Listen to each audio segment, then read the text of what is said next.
تعلیمی تنزل ہو چکا ہے تو اس سے کیسے نکالنا ہے۔ دیکھیں جو لوگ قومیں عقل کو چھٹی دیتی ہیں ترقی کیسے کر سکتی ہیں؟ بے عقلی کے کام تو جانور کرتے ہیں۔ انسان میں اور جانور میں کیا فرق ہے؟ اور عقل جو ہے نا باقی طاقتوں سے زیادہ طاقت ہے۔ عقل کی بنا پہ تو ہم نے ایٹم بنایا ہے جس کے اندر اتنی انرجی ہے، عقل کی بنا پہ یہ بڑی بڑی کرینیں بنی ہیں جو اتنا کام کر جاتی ہیں، عقل کی بنا پہ انسان ہاتھیوں سے کام لیتے ہیں۔ تو جب ہم نے عقل کو چھٹی دے دی تو میرے بھائی پھر کیا کریں گے ہم؟ اور آج ہم جو ہے تعلیم پہ پیسہ لگانے کی بجائے ادھر ادھر امام مالک رحمۃ اللہ علیہ جو مسجد نبوی کے امام اور خطیب بھی تھے، ان کے ٹیچر، ان کے استاد، ان کا واقعہ ہے کہ ان کے والد اس زمانے میں جہاد پہ چلے گئے۔ 30,000 درہم بہت بڑی اماؤنٹ تھی اس زمانے میں، تو وہ اپنی بیوی کو دے گئے کہ میں جا رہا ہوں، اس کو خرچ کر لینا جو بھی آپ کی ضرورت ہوئی۔ کچھ حالات ایسے ہوئے واللہ کہ وہ کہیں قید ہو گئے، کیا ہوا کہ لمبا عرصہ گھر میں نہ آئے۔ اللہ نے بعد میں بیٹا دیا، بچہ ہونے والا تھا، وہ بچہ بڑا ہو گیا۔ اب جب کافی عرصے کے بعد وہ گھر آئے تو رات کو آئے۔ تو میں نے کئی دفعہ یہ واقعہ اس نقطہ نظر سے بیان کیا کہ فجر کی نماز کہاں پڑھی؟ مسجد میں۔ اتنے عرصے کے بعد گھر آئے، سفر کے بعد آئے، ہم عمرہ کر کے آ جائیں، نیکی سے ہمارا ایمان اتنا تازہ نہیں ہوتا کہ صبح کی نماز مسجد میں پڑھ لیں۔ کئی دن ہم سوئے ہوئے نہیں اٹھتے، میں تھکا ہوا ہوں، میں نے عمرہ کر لیا، اب نمازوں کی ضرورت ہی نہیں۔ اب وہ جہاد سے واپس آئے تھے، جہاد تو بہت بڑی نیکی ہے، اور پھر جہاد بھی ایک دن کا نہیں، سالوں کے جہاد کے بعد واپس آئے تو فجر کی نماز مسجد میں پڑھی، مسجد میں درس سنا۔ تو بیوی سے پوچھتے کہ میں نے جو اتنا پیسہ دیا تھا وہ کہاں گیا؟ کہنے لگی آپ نے نماز مسجد میں پڑھی ہے؟ کہتے جی پڑھی ہے۔ کہنے لگی آپ نے درس سنا ہے؟ کہتے سنا ہے۔ کہتے جی آپ کا بیٹا ہے، کیونکہ رات کو جب آئے وہ سب سے نہیں ملے، لیٹ آئے، تو اس کی تعلیم و تربیت پہ میں نے لگا دیا۔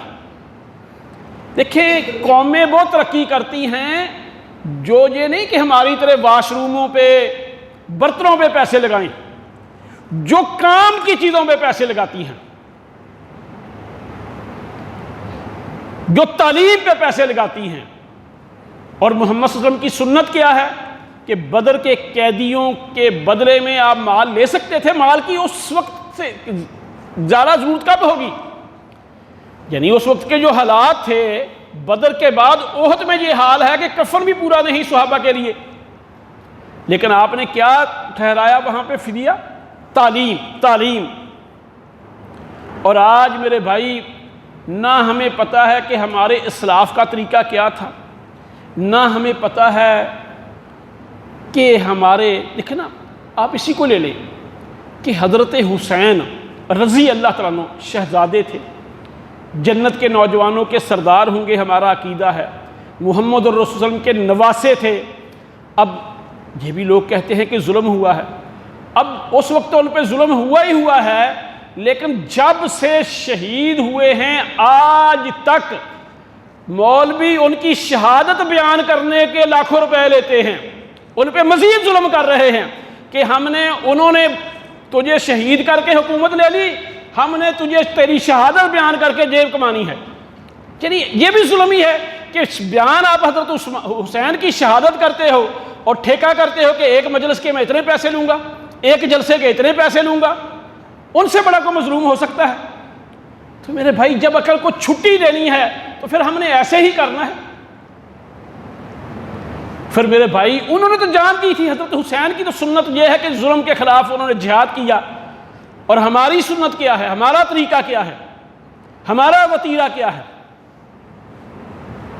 اور میرے بھائی یہ ایک ہمارے جو کہتے ہیں نا یہ افریقن کنٹریز ہیں وہ بہت پیچھے ہیں۔ وہاں کی ایک یونیورسٹی کے گیٹ پہ کوٹیشن لکھی ہوئی تھی کہ کسی قوم کو ایٹم بمبوں سے یا بھی بمبار طیاروں سے تباہ کرنے کی اتنی ضرورت نہیں کہ ان کا تعلیمی معیار گرا دو، جب تعلیمی معیار گرا دو گے، ان کے انجینئر نالائق ہوں گے، ان کے وکلا نالائق ہوں گے، ان کے جج نالائق ہوں گے، ان کے سائنسدان نالائق ہوں گے، ان کے سارے لوگ نالائق ہوں گے، خود ہی ان کا ملک نیچے گر جائے گا۔ آج ہمارا حال میرا جی ہے۔ تو میرے بھائی خدا را سوچو کہ جس پیار میں ہم اپنے بچوں کو برائلر بنا رہے ہیں، یعنی ہم کر کیا سکتے ہیں، کس لیول پہ ہم کھڑے ہو گئے ہیں، اور کوئی کوشش نہیں ہماری طرف سے۔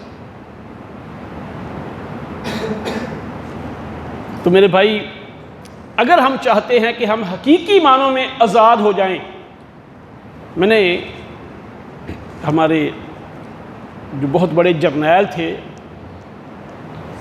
ISI کے سربراہ بھی رہے ہیں، ان کا یہ جملہ ہے کہ نظریاتی قومیں نظریات کی خاطر زندہ رہتی ہیں، اگر نظریات مر جائیں تو ان کو زندہ رہنے کا حق نہیں ہوتا۔ آج کیا ہے کہ 14 اگست ہم منا رہے ہیں، گاڑی کے اوپر پرچم پاکستان کا، اندر جو ہے نا ٹیپ ریکارڈ میں گانا انڈیا کا۔ پاکستان لا کی بنیاد کیا ہے؟ لا الہ الا اللہ۔ آج میں بھی یونیورسٹی سے آیا ہوں، ہمارے ہاں یونیورسٹی میں بھی یہ تقریب تھی کہ جی ہم نے فلیگ سیرمنی تھی اور تھی۔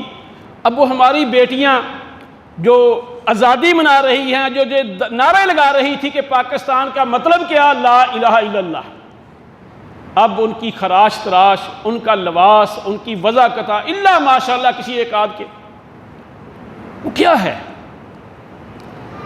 تو میرے بھائی یہ نہ سوچنا، نہ سمجھنا، یہ جانوروں کا کام ہے۔ اچھا پھر جو ہماری تقریبات ہیں وہ بھی صبح وقت کے ضیاء کے کچھ نہیں۔ دیکھیں یہ جو کہتے ہیں نا، جو عادتیں بن جاتی ہیں، جو رسومات بن جاتی ہیں، جو غلط ٹریڈیشن ہو جاتی، پیدا ہو جاتی ہیں، بن جاتی ہیں، ان کو توڑنا لائی لگ لوگوں کا کام نہیں ہوتا۔ ان کے سامنے کھڑا ہونا یہ معمولی بات نہیں ہوتی۔ اسی لیے سارے نبیوں کو نہ قومیں جادوگر کہتی رہی، نبیوں کے بارے میں کوئی کچھ کہتی رہی کہ یہ پاگل ہے، یہ دیوانہ ہے، یہ مجنون ہے۔ تو اسی لیے کسی نے کہا کہ traditions are more powerful than the wills of the kings. یہ جو روایات ہوتی ہیں یہ بادشاہوں کی خواہشات سے بھی زیادہ طاقتور ہوتی ہیں۔ اور یقین جانے مجھے یاد ہے، اب تو اللہ نے ہمیں کہ ٹھیک ہے ہمارے والد صاحب بہت شریف تھے، لیکن بیسیکلی ہمارا جو شروع سے گھرانہ کوئی علمی لحاظ سے مذہبی گھرانہ نہیں تھا، خاندانی شرافت تھی، لیکن بیسیکلی یہ بندہ کہتا ہے نا پہلے ہی علماء کا خاندان ہو، وہ شروع سے نہیں تھا۔ ہاں کئی لوگ کہتے ہیں جی پھر ہاں حافظ سعید صاحب یا پروفیسر عبداللہ صاحب سے ان کے ساتھ ہماری رشتہ داری بعد کی ہے، پہلے کی نہیں ہے، ان کا خاندان پیچھے سے علماء کا خاندان ہے۔